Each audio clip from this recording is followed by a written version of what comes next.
Good morning, and welcome to your daily Farm and Home Show, brought to you by the University of Kentucky Cooperative Extension Service. And now, here's your host.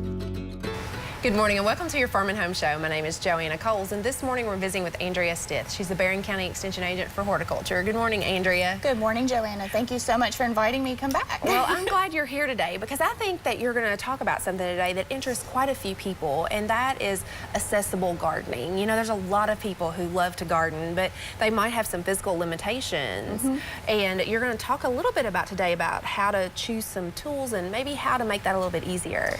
Yeah, so this is something I'm quite passionate about. I remember when I was a very little girl, my uncle was diagnosed with muscular dystrophy. And as a young child, you don't realize that people are around you that you think are like the big and strong people are losing the capability to make their body do what they want it to do. So I remember actually a very vivid incident where my uncle was trying to be outside with us, and he was coming across the field in his wheelchair, and he got stuck. And so that's one of the things that kind of has made me very passionate about including everybody and making sure that there is a way for everyone to be involved.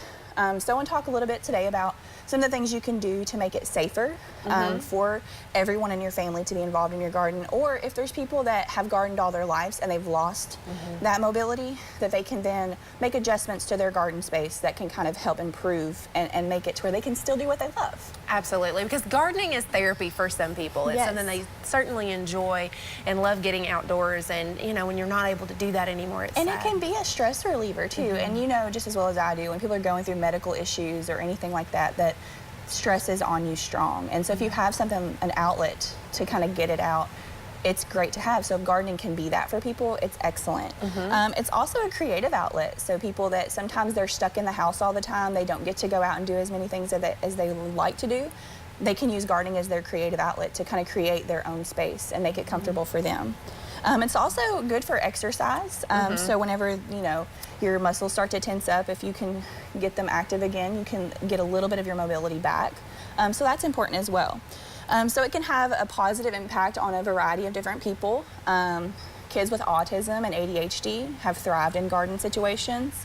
Veterans struggling with PTSD come back and get into gardening, and sometimes they find that that's their passion and it helps get them through. So gardening can be a great impact for a variety of people in the world. So we just want to think about what are the right tools can you have? What are the right plants to be planting? Do you want a bed or a container versus an in-ground situation? Or going vertical may be the option, going up so that you can actually reach from a chair. So there's all kinds of different options and different tools that are out there for you. And one thing I want to stress to people is to pace yourself. If you're trying to get back into it, or if you're just starting out, don't bite off more than you can chew, and kind of figure out a plan for what you want and what's most important for you to be able to do, and work from there. And the more that you feel like you're able to do, then add on from there. So also do warm-up stretches. You think it's silly to get out there and be like, oh, I'm stretching, but it actually can help, and it can keep you from injuring yourself worse and making the situation harder on you. So some of the tools that I have seen some of my master gardeners bring in that I thought were really cool is some of the kneeling pads. So that way if you do have to get down on the ground, you're not hurting your knees as bad. They also have stools, so that way you're not putting all that weight on your legs. You can actually sit and work. Wheelchairs are even something that can be put into the garden. Several gardens I've worked with have worked really hard to make their gardens the dimensions where a wheelchair can get in and be used. They've built beds that are raised off the ground so that you can wheel right up under it. So I find that that's very inclusive of some of the different gardening groups that have put things in to think of those things, even if they're not the ones that need it. So walkers also sometimes can provide you, if you can work a little bit in the garden and then you need to sit down, you can take those out with you, so that's great as well. And then thinking about paths. I talked about my uncle and not being able to get through the bumpy field.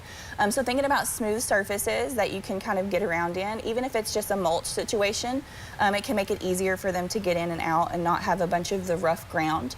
If you have people that have vision issues, you can put up wind chimes to let them indicate where the edges of the gardens are, different things like that as well. So there's all kinds of options for those out there, and if you have questions or would like some assistance in it, I would be happy to help come up with some ideas to help people to be able to do what they want to do and what they're passionate about. Absolutely. Well, Andrea, certainly thank you for the information.